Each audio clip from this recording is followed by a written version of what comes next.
आदि देव की भी जननी माता आदि शक्ति जगत जननी जगदम्बा के चरणों में सशक्त नमन करता हूँ, वंदन करता हूँ, प्रणाम करता हूँ। और इस प्रांगण में उपस्थित मेरे भगवती मानव कल्याण संगठन के समस्त परिवार के लोग और आए हुए नए माँ के भक्तों को सभी को जय माता की जय गुरु।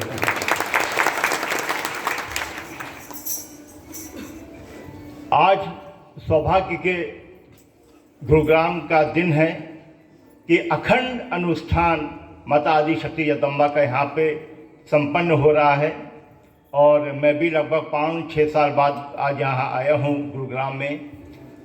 ये जो छवि आप देख रहे हैं ये माता महेश मर्दिनी की छवि है। ये वो छवि है जिनके वेद रोकने के लिए भगवान लेटना पड़ता है जमीन पर, ये वो छवि है। और इनके साथ जिन गुरु को आप देख रहे हैं वो स्वयं सच्चिदानंद ऋषि होते हैं। फिर ऋषियों के सिरमौर जो हैं सप्त ऋषि होते हैं, फिर ये 108 ऋषियों के सिरमौर स्वयं सच्चिदानंद के अवतार हैं परमहंस योगीराज सत्यपुरी महाराज।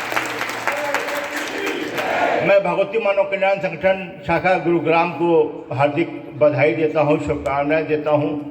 जो निमित्त बने वो राष्ट्र के अंदर मानवीय मूल्य की स्थापना करने के लिए, नशे मांग से मुक्त चरित्रवान जीवन को बनाने के लिए उन्होंने ये कार्यक्रम रखा। और मेरा सौभाग्य है माँ कि मुझे इस कार्यक्रम में एक साधारण कार्यकर्ता को भी इस कार्यक्रम में आने का मौका मिला। इसके लिए मैं आपके चरणों में प्रणाम करता हूँ,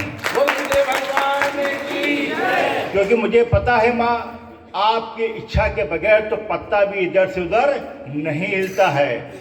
आपने कोई न कोई एक योग रचा होगा कि 2024 में फरवरी मार्च माह में 9-10 तारीख को और फला प्रांगण में, ये पूरे गुड़गांव में कहीं भी हो सकता था, फला प्रांगण में मेरा गुणगान होगा और जिनको जिनको आशीर्वाद देना आपका बदा होगा वो अपने घर से तैयार होकर इस प्रांगण में आके बैठ गए होंगे। और नहीं तो आप बुलाइए, बहुत से लोगों को बुलाइए, पति पत्नी दोनों को निमंत्रण दीजिए।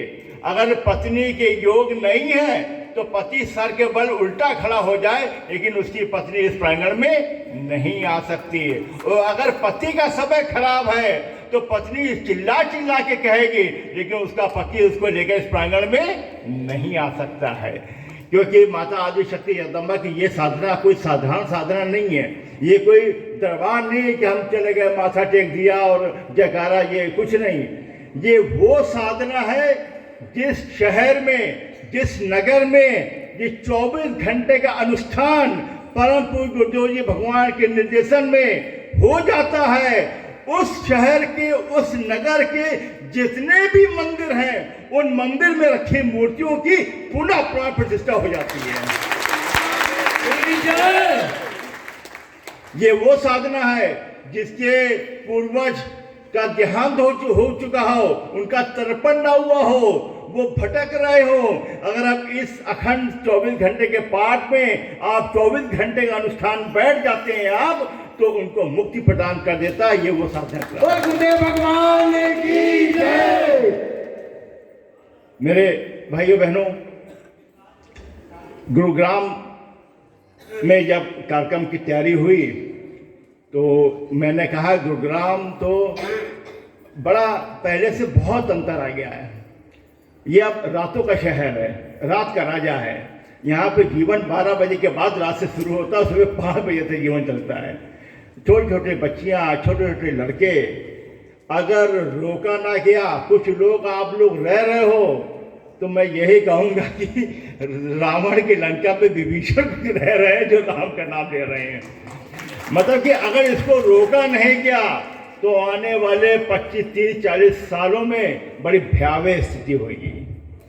क्योंकि जिस हिसाब से यहाँ पे शराब, जिस हिसाब से गुड़गांव का जो कल्चर है वो पूरी तरह से ड्रग्स और नशे में बर्बाद किया जा रहा है, वो बड़ा चिंता का विषय है और उसमें चिंतन करना चाहिए। क्योंकि हम आप मिलके अगर आज चिंतन करेंगे तो आने वाले 10-15 साल में उसका कुछ इम्पैक्ट दिखाई देगा। मेरे भाइयों बहनों, जिस युग में जिस काल में हम सब जी रहे हैं, सांस ले रहे हैं, वो युग मानवीय मूल्यों के पतझड़ का युग है। उसमें मानवीय मूल्य समाप्त हो गए। मनुष्य सुबह कुछ और बोलता है, दोपहर में कुछ और बोलता है, शाम को कुछ और बोलता है, रात को 2 पैक लगाने के बाद कुछ और बोलता है। मतलब कि मानवीय मूल्य समाप्त हो गए हैं, उसकी वाणी की कोई कीमत है ही नहीं। ये स्थिति है। चरित्र के हिरास का युग है। चरित्र के हिरास का मतलब गिरावट आई है। इसका मतलब ये नहीं कि कोई आदमी एक ही बात सोचता है। अगर आदमी झूठ बोल रहा है दिन में 100 बार तो गिरावट आ गई है। 100 बार दिन में गालियां दे रहा है, उसके मुख से निकल रही है तो गिरावट आ गई है। चरित्र के हिरास का युग है। सांस्कृतिक मूल्यों की क्षरण का युग है। और ये मैं कहूँ ये आर्थिक युग है। यहाँ एक आदमी सुबह उठता है, शंकर जी के मंदिर में 1 लोटा जल चढ़ाएगा और 2 कामनाएं रख देगा। हनुमान जी के मंदिर में आधा किलो लड्डू चढ़ाएगा, 6 कामनाएं रख देगा। गुरुद्वारे में जाके माथा टेकेगा, 5 कामनाएं रख जाएगा। और सोचेगा भी यहाँ भी बहुत सारे आए होंगे, अभी आरती कर ली, कहेंगे शाम हो गई, आरती का फल मिला नहीं, या कुछ शाम तक हो जाना चाहिए था। आर्थिक युग है। भगवान को भी चाहते हैं हमारे जैसी जिस धरती के जिस कोने में, गुड़गांव के जिस मोहल्ले में हम रह रहे हैं, वो तिनके के बराबर भी नहीं है। ऐसी कई धरतियां भगवान ने ऐसे उछाल रखी है जो घूम रही है ब्रह्मांड में, और हम भगवान को भी खरीदने की कोशिश करते हैं। हे भगवान मेरा जो हो जाए तो हम 1100 रुपये चढ़ाएंगे, 11,000 चढ़ाएंगे, 21,000 देंगे, आपको 51,000 देंगे। हमें लगता है कि इसीलिए नारायण द्वापर और त्रेता में तो आए राम और कृष्ण बन के, कलयुग में उन्होंने मना कर दिया होगा। बोले हमारे बस का नहीं है कलयुग में, क्योंकि ऐसे ऐसे लोग हैं, हम ही से कह देंगे कि अच्छा हुआ प्रभु आप आ गए, आप चमत्कार दिखाओ, और फिर दोनों भाई मिलके जो पैसा आएगा आधा आधा बांट लेंगे। और उनको कहना पड़ता कि भाई मैं तो नारायण हूँ, मैं तो स्वयं नारायण का अवतार हूँ, विष्णु का अवतार हूँ, मुझे क्या जरूरत है। कहें प्रभु नाराज ना हो, आप 80% रख लेना, 20% में हम काम चला लेंगे।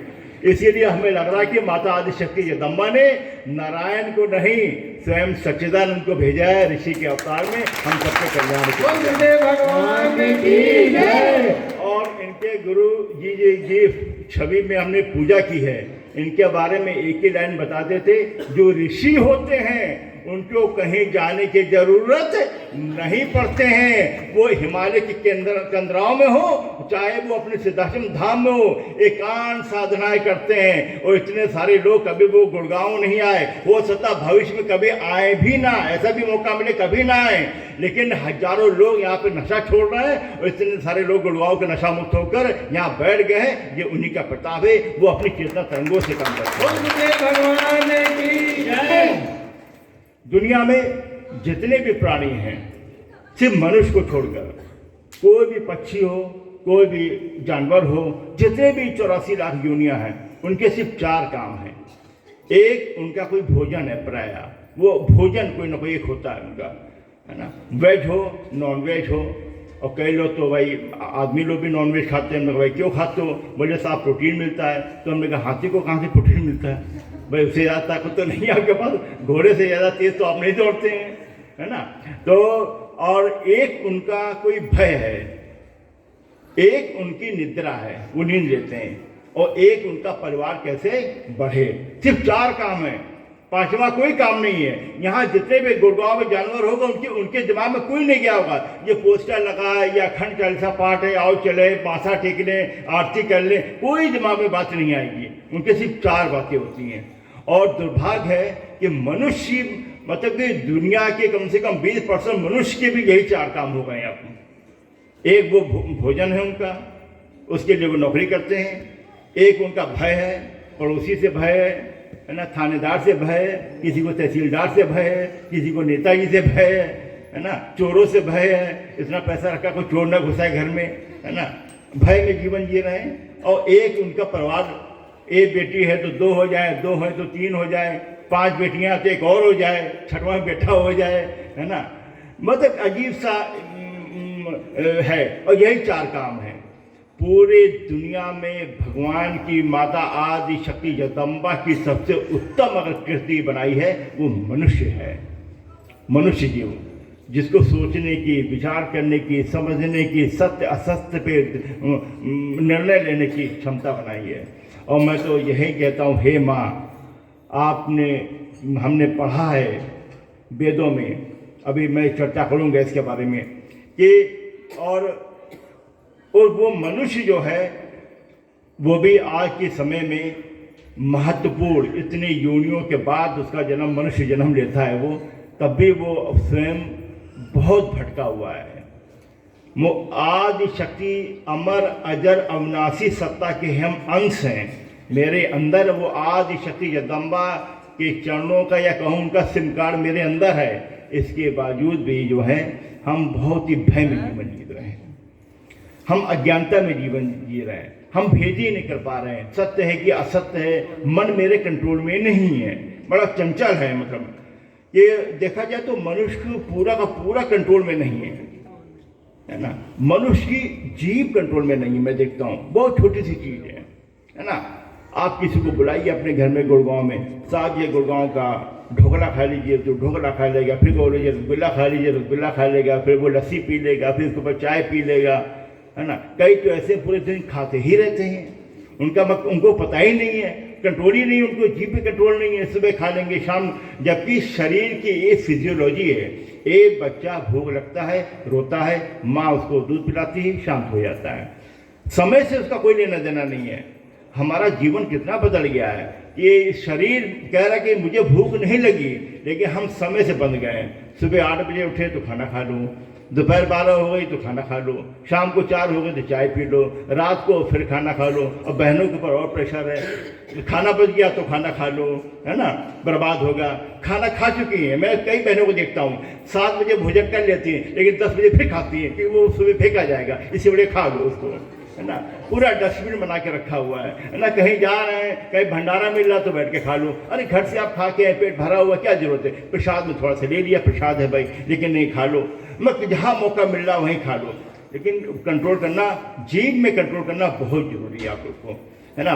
जीभ में जब कंट्रोल आ जाएगा तो जुबान में कंट्रोल आ जाएगा, है ना। दिल्ली और एनसीआर तो माहिर इस मामले में, बात बात पे गाली देते हैं लोग, है ना। यहाँ पे एक बात बोलते हैं और 6 गालियाँ देते हैं, फिर एक बात बोलते हैं, फिर 6 गालियाँ देते हैं, है ना। तो जुबान पे कंट्रोल नहीं है, कौन क्या बोल रहा है, सत्य है, असत्य है, झूठ, जो भी मर्जी हो, सब बोले पड़े हैं लोग, है ना। लोगों की आंखें कंट्रोल में नहीं है।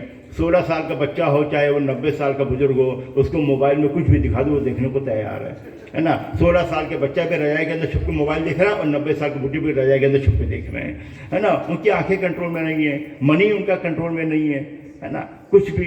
इसीलिए कहते हैं कि हम बहुत परेशान हैं भगवान, हम क्या करें, हम ये हैं, हम वो। क्योंकि जब आपकी इंद्रियां आपकी कंट्रोल में नहीं होंगी तो आप साधना में आपका मन नहीं लगेगा।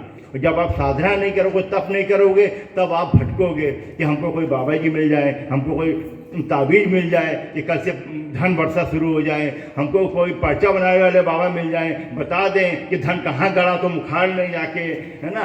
बहुत सारी चीज़ें होती हैं, मनुष्य को पता ही नहीं होता, मतलब क्या क्या सोच रहा है मनुष्य, कहाँ। वो अच्छे लोगों को मैं देखता हूँ, बहुत पढ़े लिखे लोग हैं, समझदार लोग हैं, लेकिन इतनी अज्ञानता का जीवन जी रहे हैं क्योंकि वो आध्यात्मिक नहीं है। आपका अंधकार, आपके जो ज्ञान का अंधकार है, वो दूर होता है जब आप आध्यात्मिक जीवन से चलते हैं, डिग्री से नहीं दूर होता है।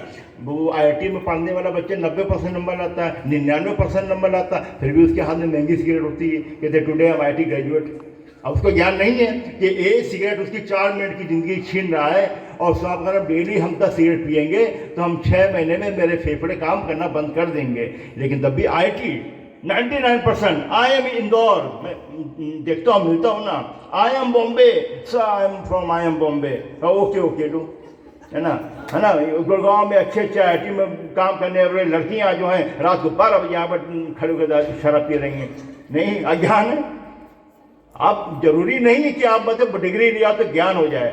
ज्ञान तभी होगा जब आपको साधना पथ पे चलना पड़ेगा, जब आप आध्यात्मिक के रास्ते पे चलना पड़ेगा, तभी आपको ज्ञान होगा।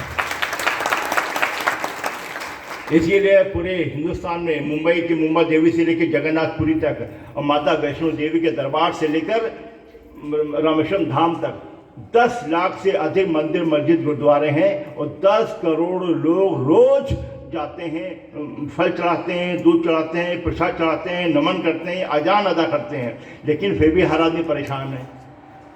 रोज जा रहे हैं, हर आदमी फिर भी परेशान है ना। उसका कोई ना कोई तो कारण होगा। उस कारण को हमको चिंता करने की ज़रूरत है। और आजकल जो एक होता ना कि उसमें भी साधना में भी ऐसा नहीं कि हम राम राम बोल रहे हैं, हम साधना कर रहे हैं या माँ की पूजा कर रहे हैं, हमारा कल्याण हो गया, ऐसा नहीं है कि जाके रही भावना जैसी आगे, है ना।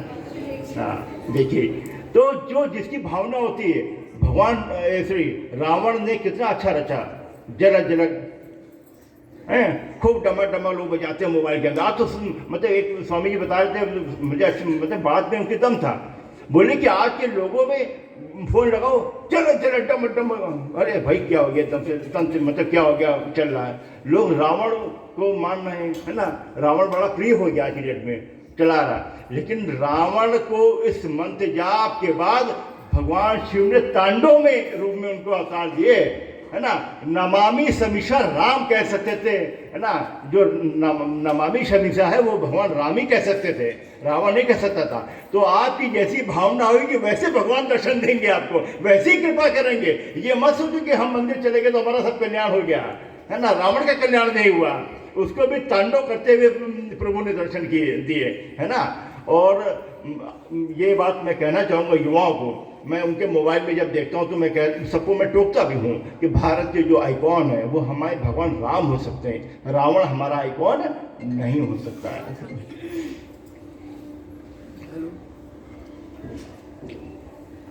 माँ भगवती से यही निवेदन था, हे माँ, मंदिर बहुत सारे हैं, बहुत सारे शंकराचार्य जी हैं, बहुत सारे लोग हैं, लेकिन मनुष्य परेशान है, अज्ञान है और भटक रहा है।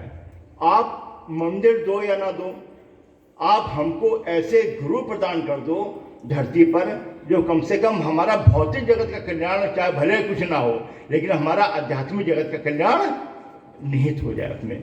उन्होंने कृपा की और उन्होंने स्वयं, जैसे कि मैंने कहा, भगवान को नहीं, एक ऋषि को सच्चिदानंद के अंशावतार के रूप में परमहंस योगीराज शक्तिपुरी महाराज बनाकर हम सबके बीच में भेज दिया है। ये हम सबका सौभाग्य है और हम इसके लिए उनको प्रणाम करते हैं, नमन करते हैं, वंदन करते हैं। बोल गुरुदेव भगवान की जय। परम पूज्य गुरुदेव भगवान का जन्म फतेहपुर में हुआ। उन्होंने बचपन से माता आदिशक्ति जगदम्बा की अखंड साधना करके उनके दर्शन प्राप्त किए और माता आदिशक्ति जगदम्बा के आदेश अनुसार उन्होंने समाज को बताया कि कोई भी मनुष्य हो, चाहे वो गुड़गांव में पैदा हुआ हो, चाहे वो धरती में किसी कोने में पैदा हुआ हो, उसके 3 कर्तव्य नितांत हैं: धर्म की रक्षा, राष्ट्र की रक्षा और मानवता की सेवा। धर्म की रक्षा का तो ये नहीं कि हम अपने धर्म को पालन करें और दूसरे धर्म को गाली दें, अपने धर्म को अटूट विश्वास के साथ पालन करें। क्योंकि मैं तो व्यक्तिगत मानता हूँ धर्म तो एक ही है, वो है सनातन धर्म। बाकी सब पंथ है, डिसिप्लिन है, एक किताब है, एक सलीका है जीवन जीने का कि कैसे हम जिए। और धर्म की रक्षा के लिए गुरुदेव जी ने इस भारत भूमि पर गुड़गांव से लगभग 900-1000 किलोमीटर दूर मध्य प्रदेश का एक जिला है शहडोल, उसमें एक तहसील है व्यवहारी। उस व्यवहारी तहसील में धरती का छोटा सा टुकड़ा है जिसको कहते हैं पंच ज्योति शक्तितीर्थ सीताचल धाम, उसकी स्थापना की। वो स्थान पूरी दुनिया में एकमात्र ऐसा स्थान है जहाँ पर समाज कल्याण के लिए, हम सबके कल्याण के लिए अखंड श्री दुर्गा चालीसा का पाठ पिछले 27 वर्षों से लगातार अनंत काल के लिए चल रहा है। एक बार हम फ्लाइट में थे तो स्वामी जी को मैंने बताया तो बोले हाँ चल रहा होगा। हमने कहा हाँ नहीं, आप सोचो जिसके घर में रामायण का 24 घंटे का पाठ होता है ना, तो उसका चेहरा जरा देख लेना उस परिवार के दूसरे दिन, है ना। सबके चेहरे पे 12 बज रहे होते, पूरी रात जगे होते हैं। 1 दिन, 2 दिन, 5 दिन, महीना, 2 महीना, 0 डिग्री तापमान हो, 50 डिग्री तापमान हो, साल, 2 साल, आप रूंगटे खड़े हो जाएंगे, 5 साल, 10 साल, 26 साल लगातार अनंत काल के लिए माता आदिशक्ति जगदम्बा का आशीर्वाद है। जब तक इस धरती पर मनुष्य रहेगा वो अखंड पाठ समाज कल्याण के लिए चलता रहेगा। भगवान की जय। इसीलिए मैं कह रहा हूँ कि जो जाने अनजाने घसीट कर कैसे भी यहाँ उपस्थित हो गए हो, उनका कुछ ना कुछ कल्याण होना तय हो गया है। और एक बार थोड़ा आसान नहीं है, वहाँ कोई भी गेट नहीं है, वहाँ कोई सिक्योरिटी नहीं है, वहाँ कुछ भी नहीं है, तब भी आप आसानी से वहाँ नहीं जा सकते। लेकिन फिर भी एक बार मांग लेना, क्योंकि माँ से कभी भी मांगा जाता है तो हमेशा भक्ति ज्ञान आत्मशक्ति का वरदान मांगा जाता है। माता आदि शक्ति जगदम्बा से कभी भी मोटर बंगला गाड़ी नहीं मांगा जाता है ना। उस आज भक्ति ज्ञान आत्मशक्ति के वरदान में सब कुछ निहित होता है। तो जो नए लोग हैं उनसे मेरा आग्रह है, निवेदन है कि एक बार जीवन में आप बहुत से शक्तिपीठ गए होंगे, एक बार जीवन में जरूर उस स्थान के दर्शन करके आप लोग आइएगा।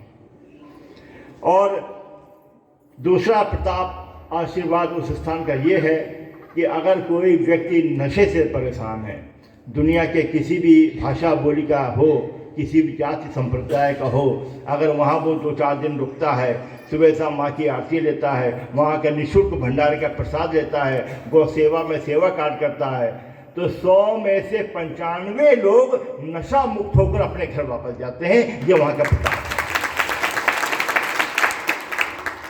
और आज कहते हुए बड़ी हर्ष हो रहा है मुझे कि भगवती मानव कल्याण संगठन और पंच ज्योति शक्ति तीर्थ सिद्धाश्रम धाम के संयुक्त तत्वावधान में लगभग 20 लाख परिवारों को भारत और नेपाल में लगाकर नशे मान से मुक्त चरितवान जीवन बनाते हुए माँ के चरणों की जोड़ दिया है। बोल गुरुदेव भगवान की जय। मानवता की सेवा के लिए गुरुदेव जी ने एक गठन किया संगठन का, भगवती मानव कल्याण संगठन, जो निःशुल्क निस्वार्थ सेवा भाव के साथ यहाँ भी कार्यक्रम जो है निःशुल्क निस्वार्थ है ना, कोई भी शुल्क नहीं होता है, कोई भी आपसे पुजारी नहीं होते, आप स्वयं पुजारी हैं, आप स्वयं यजमान हैं और यजमान भी हैं। तो सेवा भाव के साथ 170 जिलों में ऐसे ही आरती क्रम करा के 5 घंटे के पाठ, 24 घंटे का पाठ करा के, ऐसे सार्वजनिक कार्यक्रम करा के, ये जिला स्तरीय है, बड़ा प्रांत स्तरीय होता है, हरियाणा प्रांत में कोई बड़ा होगा या दिल्ली प्रांत का कोई कार्यक्रम होगा, ऐसे प्रांत स्तरीय पाठ होते रहते हैं। आज भी भारत में लगभग 10,000 स्थानों पे आरती क्रम, 5 घंटे के पाठ और 24 घंटे के पाठ चल रहे हैं आज के दिन। और भगवती मानव कल्याण संगठन का जो संकल्प है नशा मुक्त भारत बनाने का, ये संकल्प जो है मुझे जरूर, क्योंकि मेरा मानना है कि भगवान का जब आते हैं या ऋषि का अवतरण होता है तो लक्ष्य तय हो जाता है, बाकी सारी लीलाएं होती हैं। भगवान राम आए तो रावण का मरना तय हो गया था, बाकी सारी लीलाएं थी। भगवान कृष्ण आए तो कंस का मरना तय हो गया था, महाभारत का युद्ध तय हो गया था, बाकी सारी लीलाएं हैं। अगर गुड़गांव में आज पाठ हुआ है तो नोट कर लीजिए, चाहे सरकार शराब की नदियां यहाँ बहा दे, लेकिन एक ना एक दिन नशा मुक्त की ओर ये गुड़गांव बढ़ेगा ही बढ़ेगा, क्योंकि निश्चित रूप से बाकी सारी लीलाएं हैं वो तय हो चुका है। बिना कारण के कोई कार्य नहीं होता है। जो ईश्वरीय कार्य होते हैं उसमें कोई ना कोई कारण है। अब ये देखना कि उन लीलाओं में आप चलते हो कि आने वाली पीढ़ी कोई चलेगी, उसमें हो सकती है देर सवेर हो सकती है, लेकिन कार्य सुनिश्चित हो चुका है। नशा मुक्त भारत के जो हम लोग सपना देख रहे हैं, एक दिन आके खड़ा होगा। ये भारत जिस प्रकार 1760 में जब पहला ठेका खुला था, उसके पहले का जो भारत है वही भारत एक बार फिर पुनः नशा मुक्त भारत, यहाँ का बच्चा बच्चा नशा मुक्त होगा, ऐसी कल्पना के साथ जो शुरू हो गया।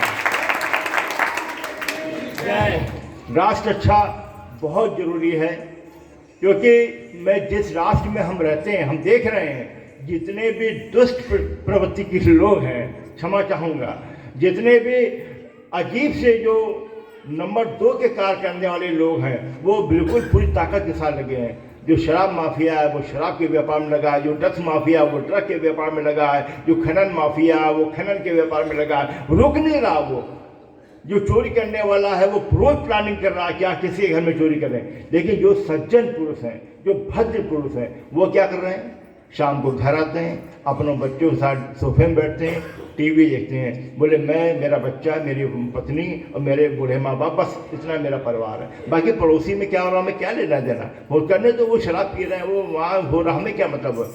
ऐसा नहीं है। आज आपके घर में कोई नहीं आ रहा, लेकिन जब वो जो अभद्र पुरुष हैं उनकी संख्या जैसे ही बढ़ेगी, अगला धावा वो आपके घर में जाएंगे, फिर आपके पास कोई उसको रोकने का कोई ना कोई कारण नहीं बनेगा। इसलिए जितने भी सज्जन पुरुष हैं, जितने भी अच्छे लोग हैं, जो राष्ट्र की रक्षा के लिए थोड़ा भी चिंतन करते हैं, चाहे महिला हो, पुरुष हो, चाहे बच्चे हों, अपने अपने स्तर पर सत्य की यात्रा के साथ बहुत ही सजग रहने की ज़रूरत है आप लोगों के। और इस यात्रा में बिल्कुल आँख कान सब खुले होकर उस समाज को देखने की ज़रूरत है, और गलत और सही का भेद करने की ज़रूरत है, और सजगता के साथ जीवन जियो। ऐसा नहीं है कि मैं मेरे बच्चे सुखी हैं तो छोड़ो अब क्या करना, गुड़गांव तो बहुत बड़ा है, ऐसा नहीं है। अगला नंबर आपका भी हो सकता है इसमें, अगला हो सकता है आने वाली पीढ़ी में आपका बच्चा उसमें चपेट में आ जाए, ड्रग्स के चपेट में आ जाए, तो दिक्कत होगी फिर इसमें। गुरुजी ने बहुत छोटे छोटे क्रम दिए हैं। शक्ति जल एक आपको प्रसाद में मिलेगा, वो शक्ति जल यज्ञ से निर्मित जल है, उसको आप नियमित रूप से लें। आप अंगूठी धारण करें ना करें, आप कोई कुछ करें ना करें, वो शक्ति जल लेते रहें। अगर रोज माँ ओम का जाप करके, ओम शक्ति पिता गुरुभ्यो नमः, ओम जगदम्बे दुर्गा नमः का जाप करके, तो निश्चित रूप से वो शक्ति जल बड़ा प्रभावित है। और लोग कहते हैं, मैं तो आत्म कल्याण के लिए उसको लेता हूँ रोज़, लेकिन लोग बताते हैं कि उस शक्ति जल में इतनी ताकत है, अगर इमरजेंसी पड़ गई और 2-2 बूंद आप शक्ति जल डालते रहें तो आपको वो हॉस्पिटल जाने तक का समय वो शक्ति जल जरूर प्रदान कर देता है। सरल से सरल साधना है। आप ये जो साधना क्रम आज यहाँ किया है, वही आप 5-10 मिनट लगता है। आप सुबह करिए, शाम को करिए। आपको कोई ज़्यादा दिक्कत हो तो अष्टमी वाले दिन अखंड ज्योति जला के अनुष्ठान कर दीजिए, है ना। 108 दुर्गा चालीसा के पाठ कर लीजिए। आपके घर में और ज़्यादा दिक्कत आ रही हो, नहीं कंट्रोल आ रहा हो, तो 24 घंटे के पाठ करा लीजिए। निश्चित रूप से आपसे उसको लाभ मिलेगा। और लाभ मिले न मिले भौतिक की बात नहीं कर रहा हूँ, माता आदि शक्ति जगदम्बा से जुड़ने का ही बहुत बड़ा लाभ है ना। कई ऐसा कोई तलातल से लेकर ब्रह्मांड तक ऐसा भी कोई गंधर्व, कोई ऋषि, कोई भगवान, ऐसा कोई भी राक्षस नहीं है जो माता आदि शक्ति जगदम्बा के चरणों का नमन ना करता हो, उनका जाप ना करता हो। हम लोग को इतनी सरल भाषा में और सरल तरीके से उनके चरणों में बैठने का मौका मिल रहा है, ये बहुत बड़ा सौभाग्य है हम लोगों का। गुरुवार का व्रत गुरुजी ने बताया है। बहुत सारे लोग व्रत रहते थे, कोई निर्जला व्रत रहता है। उन लोगों को ये लगता है कि हम खाना नहीं खाएंगे तो भगवान प्रसन्न हो जाएंगे। ऐसा नहीं होता है। अगर भगवान प्रसन्न होने होते तो भारत के जो है 10 करोड़ भिखारी जो हैं वो करोड़पति बन चुके होते अब तक। व्रत निर्जला रहने से भगवान प्रसन्न नहीं होते। आपके अवगुणों को त्यागने का व्रत रहिए, तब भगवान प्रसन्न होते हैं। आज आप कहो कि हम भाई बहुत क्रोध करते हैं, आज हम अक्रोध का व्रत रहेंगे इस बृहस्पतिवार। मंत्र जाप कीजिए, हाँ स्वल्पाहार ले लीजिए। कई लोग को मैंने देखा कि ऐसे नॉर्मल रूटीन में बड़ा संयमित भोजन करते हैं, लेकिन व्रत वाले दिन सुबह से खाने लगते हैं। पहले फल खा लेंगे, फिर दूध पी लेंगे, फिर आलू खा लेंगे, फिर ये खा लेंगे, फिर पता है क्या क्या बनता है, कूटू आटा है, पता है क्या क्या, मतलब दुनिया भर की चीज़ें खाएंगे कि आज व्रत है। मतलब पता लगा उनका व्रत में 2 किलो वजन बढ़ गया शाम को है। तो व्रत बहुत ही अल्प, बिल्कुल आपकी व्रत तो ऐसा होना चाहिए कि आपके कमरे में 100 प्रकार की मिठाइयाँ रखे रहे और आपके मुंह में जब पानी ना आ जाए तब आज मेरा व्रत है। व्रत ऐसा होना चाहिए, है ना। और कोशिश करो कि अपने अवगुणों को जरूर साथ में सम्मिलित कर लो कि हर व्रत में हमको एक अवगुण छोड़ना है। मेरी आदत पंचायत करने की बहुत है। जब तक मैं मोहल्ले में 6 जगह पंचायत ना करूं मुझे नींद नहीं आती है। तो आज मेरा व्रत है, आज मैं शांत रहूंगी या रहूंगा, आज मैं कुछ नहीं बोलूंगा, बिल्कुल शांति का व्रत है। इस प्रकार का व्रत रखिए तुम। और मंत्र जाप बहुत जरूरी है ना। मंत्र जाप जो बताए हैं, इन मंत्रों का आप सहारा ले सकते हैं अपने जीवन में। कभी भी माँ उनका जाप सुषुम्ना नाड़ी सीधी करके कभी भी तनाव में आ जाए, ऑफिस में बैठे हो, पढ़ाई में बैठे हो, घर में बैठे हो, एकदम से तनाव आ गया, कुछ समझ में नहीं आ रहा, चुपचाप जाइए, कुर्सी में बैठ जाइए, सीधे बैठिए, माँ उनका 11 बार पाठ कीजिए, सुषुम्ना नाड़ी एक्टिव हो जाएगी। आपको 15 मिनट के अंदर आप महसूस हो जाएगा रिलैक्स हो गए। वो इतनी ताकत है। ओम जो शब्द है वो ब्रह्मांड का शब्द है। ओम जो शब्द है वो ब्रह्मांड की 7वीं तरंगों को जोड़ता है।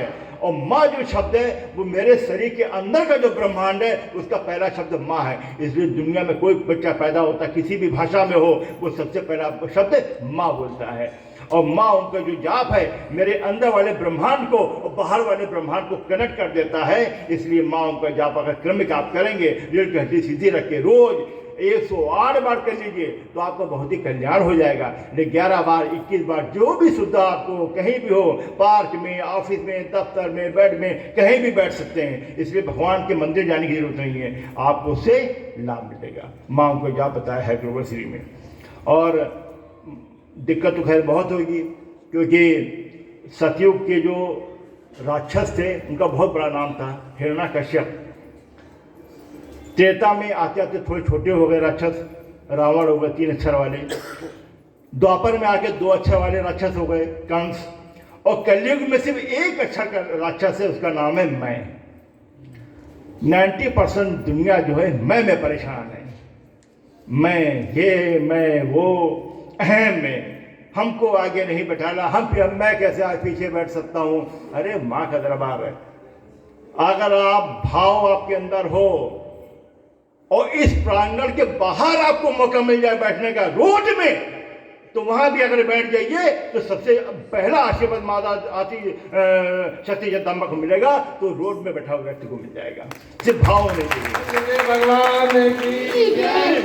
हम 3 में ना 13 में, और मैं इतना ज़्यादा है कि पूछो नहीं। हर आदमी मैं में जीत रहा है, छोटा से बच्चे से लेकर और बड़े बड़े नेताओं तक, दुनिया के नेताओं को मैं देख रहा हूँ, सब मैं में जीत रहे हैं। अरे मेरे आगे कैसे, मैं कैसे, मैं जीवन कितना 70 साल का, 80 साल का, 60 साल का। और ये आत्मा अमर अजर अविनाशी सत्ता है। आप हजारों साल पहले भी थे और हजारों साल पहले जाएंगे, जब तक कि आपकी योनि परिवर्तित नहीं होती है ना। और एक बार योनि बदल गई मनुष्य, फिर 84 लाख योनियों में घूमते हुए आना पड़ेगा, समझ लीजिएगा।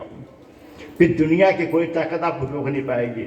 और मैं तो कहता हूँ, जब भी आप साधना करेंगे, ये आज से ही शुरू कर दीजिए। इस अखंड ज्योत जो जल रही है, इस ज्योत को माँ से निवेदन करके अपने घर में ले जाइए और अपने घर में आप माँ के सामने अखंड ज्योति जला दीजिए। रोज जलाइए, रोज साधना कीजिए। साधना करते करते उसके गुण भी आपको दिखाई देंगे। आपके अंदर करुणा, आपके अंदर दया, आपके अंदर ममता, आपके अंदर प्रेम, वात्सल्य, ये सारी चीज़ें आपके अंदर आना शुरू हो जाएंगी। और जब भी आपके अंदर अहंकार आ जाए, मैं आ जाए, तो आप हनुमान जी को याद कर लीजिए। हनुमान जी जो स्वयं रुद्र के अवतार माने जाते हैं, स्वयं अंजनी के पुत्र हैं। भगवान इंद्र ने उनको आशीर्वाद दिया, भगवान वायु ने उनको आशीर्वाद दिया है, भगवान अग्नि ने उनको आशीर्वाद दिया है। इसके बावजूद भी जब माता सीता उनसे पूछती हैं कि आपका परिचय क्या है, तो कहते हैं मैं राम का चरणों का दास हूँ, मैं उनके चरणों का दास हूँ। माँ आज किसी से पूछ लो आपका परिचय, आज अगर कोई जाता Sri Lanka, I have done MBA from this college and my father is so and so, आप पूछिए ना किसी परिचय। हनुमान जी समझ है आप कल्पना है ना। माता अगर उनका जरा से भी हिल जाए, ऐसे ऐसे कर लें तो ये ऐसे हो जाएगा पूरा। ये जितने बैठे प्रांगण में है ना, वो कितने सहज हैं, कितने साधारण रूप में बैठ के उनको प्रणाम कर रहे हैं उनके, है ना। और हम लोग जो हैं, अभी जानते हो नहीं, मैं भगवती मानव कल्याण संगठन का जिला सचिव हूँ, मैं ये हूँ। मैं देखता हूँ अपने मेरे संगठन में भी, है ना, लोग बताते हैं, परिचय देते हैं, मैं प्रदेश का पदाधिकारी हूँ, मैं फला हूँ, मैं बहुत बड़ी चीज़ है ना। पुत्र को पिता से मैं है ना, कई पिता पुत्र से ही मैं कर रहे हैं, मैं में जी रहे हैं, सब अहंकार में जी रहे हैं। कोरोना में 104 डिग्री बुखार जो है, वो मनुष्य कुत्ता बना दिया लोगों को, है ना। 104 डिग्री बुखार नहीं झेल पा रहे हैं, लेकिन मैं में इतनी ताकत की पूछो नहीं है, कभी भी कुछ हो सकता है। एक बार नोट कर लीजिए, जो मैं में जीने वाले लोग हैं, मैं कहता हूँ लोगों से कि आप शून्य थे जब आए थे धरती पर, और जब जाएंगे तब भी शून्य जाएंगे। जब 20 का जब बजा है, आप ले लीजिए, जैसे भी लेना हो, ये समय बस नष्ट कर रहे हैं। इसलिए मैं में हम लोग को नहीं जीना है, हम लोग को बहुत सहज रहना है। यूकेलिप्टस का पेड़ नहीं बनना है, पीपल का वृक्ष बनना है, जो एक बार खड़ा हो जाए तो 600 लोगों को छाया देते हैं। आजकल तो भगवान हनुमान जी के नाम पे लोग पर्चा भी बना रहे हैं, कि तुम्हारा ये है, तुम्हारा वो है।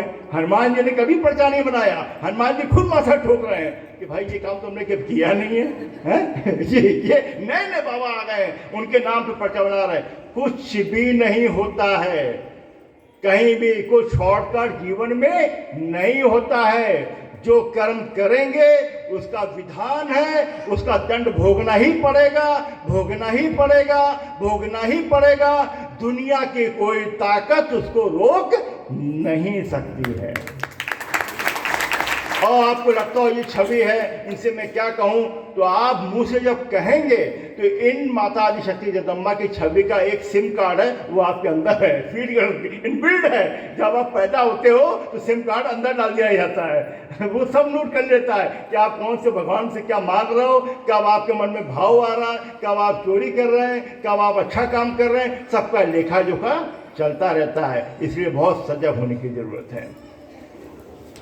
कभी भी आपका धैर्य खो दे, आपको लगता है कि हे भगवान, आप भगवान है कि नहीं। कई लोग देखते हैं, अजय भैया मैं तो आप सुसाइड कर लूं क्योंकि मुझे लगता नहीं कि भगवान है, मेरा नुकसान हो गया, मेरा ये हो गया, मेरा धैर्य खो गया है। तो आप हमेशा भगवान राम को याद कर लेना। भगवान राम जो राजा बनने जा रहे हो रात को, और सुबह कहा गया कि जाओ वनवास चले जाओ, और जिस प्रसन्नता के साथ, जिस तेज के साथ माता सीता भगवान राम ने डेहरी के बाद पैर रखा, वो आज का अनुकरणीय है। हम आज भी उनको याद करते हैं। क्या धैर्य था। आज अगर गुड़गांव में किसी चौधरी जी ने अपने बेटे को बोल दिया, छोटे बेटे को, बेटा तुम निकल जाओ, 10 साल बाद मिलना, वो कनपट्टी पे तुरंत पिस्तौल लगा देगा, कहेगा आधा बंटवाऊंगा मैं। ऐसा नहीं होगा। हाँ, नहीं तो हाईकोर्ट आना पड़ेगा, है ना।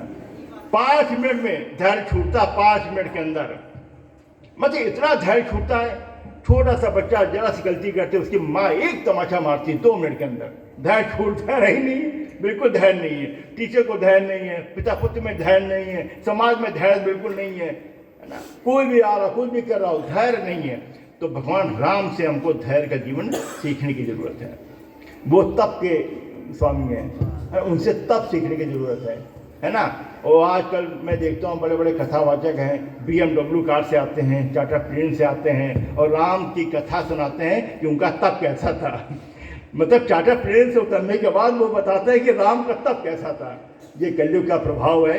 अब ये और भयानक कलयुग है।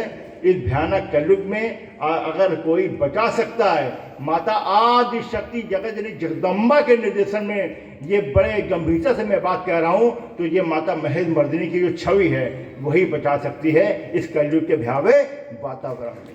तो जगदम्बा की। और सभी कर्म दंडों के विधान के अंतर्गत, जैसे कि मैंने कहा, भगवान कृष्ण तीनों लोक के स्वामी हैं। उनको एक बहेलिये ने बाढ़ मारा था जिससे उनकी मृत्यु हुई थी। क्या एक बहेलिये के बाढ़ से भगवान कृष्ण की शरीर त्याग देंगे? इस बहेलिये के बाढ़ में उनके सुदर्शन चक्र है पैर में, दुनिया का कोई बाढ़ उसमें काम नहीं करेगा। लेकिन क्योंकि गंधारी ने उनको श्राप दिया था, और क्योंकि कर्म दंड विधान के अंतर्गत है, इसलिए उनको लीला करनी पड़ी, अपने प्राण त्यागने पड़े। जब भगवान ने प्राण त्याग दिए, इसीलिए त्यागा कि आप जो भी करेंगे उसका कोई जिम्मेदार नहीं है। आपके जीवन में जो भी कष्ट है, ना आपका भाई, ना आपकी पत्नी, ना माँ बाप, कोई उसका जिम्मेदार नहीं है, स्वयं जिम्मेदार हैं। क्योंकि हम अपना लेखा जोखा 20 साल 25 साल का याद रखते हैं। भगवान एक बटन दबाते हैं, 100 साल का लेखा जोखा आ जाता है कि 11वीं शताब्दी में ये डकैत थे, अच्छा 13वीं में साधु बन गए, अच्छा 14वीं में फिर ओहो इन्होंने बड़ा खतरनाक काम किया, 14वीं शताब्दी में, 15वीं में ये किया। 100,000 साल का लेखा जोखा उनके सामने रहता है, वो हमको पता नहीं होता है। हमको लगता है कि हम तो बहुत बढ़िया काम कर रहे हैं। भैया 20 साल हमने एक चींटी तक को नहीं मारा, और पता नहीं क्यों हमको इतना कष्ट है। तो हमने कभी कभी तुमने गाय को भी मारा होगा, वो याद नहीं है ना। क्योंकि बिना कर्म से दंड का विधान नहीं है। और जो भी जैसे भी कर्म आपके हो गए हों, छोड़ दो। आज ये मनुष्य के पास ही पावर है। अगर आज माता आदि शक्ति जगदम्बा के चरणों में शपथ खा ले कि हे माँ, मेरे अंदर ये अवगुण है, इस अवगुण को आज मैं आपके चरणों में त्याग करता हूँ या करती हूँ, आपकी उन्नति उसी दिन से प्रारंभ हो जाएगी। और ये वो दरबार है कि 100 में से 99 लोग की मैं गारंटी देता हूं, अगर उन्होंने अपने अवगुण को यहाँ पे छोड़ दिया और थोड़ा से भी साधना पथ पे पड़ गए, वो अवगुणों से मुक्ति जरूर पा लेंगे। लाखों लोगों का एक्सपीरियंस मेरे पास पूरे भारत में है। मेरे भाइयों बहनों, मेरा ट्रेन भी है, मुझे निकलना भी है अभी। और जैसे मैं कह रहा था कि मनुष्य खाली आंख आ रहा है, खाली आंख जा रहा है ना। मन अशांत है और मन मेरा गुलाम है। कोई चाय का गुलाम है, कोई शराब का गुलाम है, कोई किसी का गुलाम है। मतलब मन गुलामी तरफ है और मन मेरा अशांत है ना। और इसके लिए यही एक साधना है और यही मंत्र जाप है, जिसके 40 दिन मेरे कहने पे आप करके देखिए। आप फिर 40 दिन के बाद मेरा नंबर किसी से ले लीजिएगा, आप मुझे बताइएगा अनुभव कि हाँ भैया आप करके गए। मैंने 40 दिन से सुबह शाम साधना की है, मैंने मंत्र जाप किया है और ये स्थिति है। कभी कभी हो सकता कि भगवान अड़े रहते हैं कि इसका तो कल्याण होना ही नहीं है, तो उन एक आध केस को छोड़कर मुझे लगता नहीं कि कोई भी खाली हाथ इसके बाद जाएगा। यूथ के लिए युवा बैठे, सोशल मीडिया का युग है। मैं उनसे यही कहना चाहूँगा, मेरे बच्चों, बहुत से बच्चे हैं फेसबुक पे तो 5000 दोस्त होते हैं, लेकिन परिवार में बोलचाल बंद होती है। सोशल मीडिया ज़रूरी है, लेकिन सोशल मीडिया ऐसा ना हो जाए कि आने वाले समय में 2 पलंग बनेंगे, ऊपर वाले पलंग पे पत्नी होगा, नीचे वाले पलंग पे पत्नी होगी और दोनों ही चैट कर रहे होंगे। ये समय बड़ा भयानक समय अब आने वाला है। आज से 10, 20, 25, 50 साल जिस स्थिति से हम बढ़ रहे हैं, हमारा ये कल्चर नहीं है, वेस्टर्न का कल्चर है ये। हमको उस कल्चर में नहीं जाना है। और बहुत से मेरे साथी बैठे, मेरे भाई भी हैं, सब बैंक से हैं, इंडस्ट्री से हैं, कोई किसी इंडस्ट्री से, IT इंडस्ट्री से हैं, मार्केटिंग से हैं। उनसे मैं यही कहना चाहता हूँ कि कैरियर बहुत ज़रूरी है। कैरियर मेरा बहुत ज़रूरी है, किसी बच्चे का हो। क्या ज़रूरी है? कैरियर अच्छा होना चाहिए। लेकिन कैरियर अगर आपका बहुत ज़रूरी है, आप बहुत बड़ी कंपनी में आप हैं, लेकिन अगर वेल्थ नहीं है आपके पास, सैलरी बहुत अच्छी नहीं है, तो आप कहेंगे भैया बेकार है ऐसा कैरियर, क्या फ़ायदा है ना। पैसे तो बचते नहीं है, सैलरी इतनी कम है, खर्चे इतने ज़्यादा हैं, मेरा कुछ होता नहीं है। इसलिए कैरियर के साथ वेल्थ बहुत ज़रूरी है। और अगर आपका कैरियर बहुत शानदार है, किसी कंपनी में आप वाइस प्रेसिडेंट हैं और आपकी 50 लाख का पैकेज है आपका, लेकिन आपकी हेल्थ गड़बड़ है, अगर आपको डायबिटीज़ है, आपको BP है, आपको मल्टीपल डिसऑर्डर है, तो आप कहोगे भैया आप सैलरी लाते हैं और आधी तो हमारी दवाइयों में इसी में खर्चा हो जाता है, हम कुछ खा पी नहीं सकते हैं, सिर्फ दवाई खाते हैं पूरे पैसे से, है ना। तो आपको लगेगा भगवान क्या हमें अन्याय किया। इतना शानदार कैरियर, मैं कंपनी का CEO हूँ, 1 करोड़ का पैकेज है, लेकिन मेरी हेल्थ इतनी ख़राब रहती है, 2 स्टेंट पड़ गए हैं, माता रानी कृपा को। ऐसे लोग आते हैं।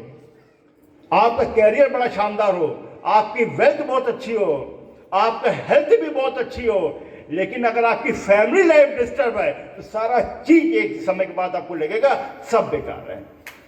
अगर आपकी पत्नी कहीं और, माँ बाप कहीं और है, माँ बाप की हमेशा सेवा करना। अगर माँ बाप को आपने कष्ट दिया, तो उससे बड़ा दंड दुनिया की कोई, उसका दंड इसी जन्म में मिलता है, ध्यान रखिएगा। बाकी सब अगले जन्म में, वो वाला दंड इसी जन्म में मिलेगा। इसलिए कभी भी माँ बाप के साथ कोई भी आपसे जाने अनजाने में भी अत्याचार नहीं होना चाहिए, ध्यान रखिएगा, है ना।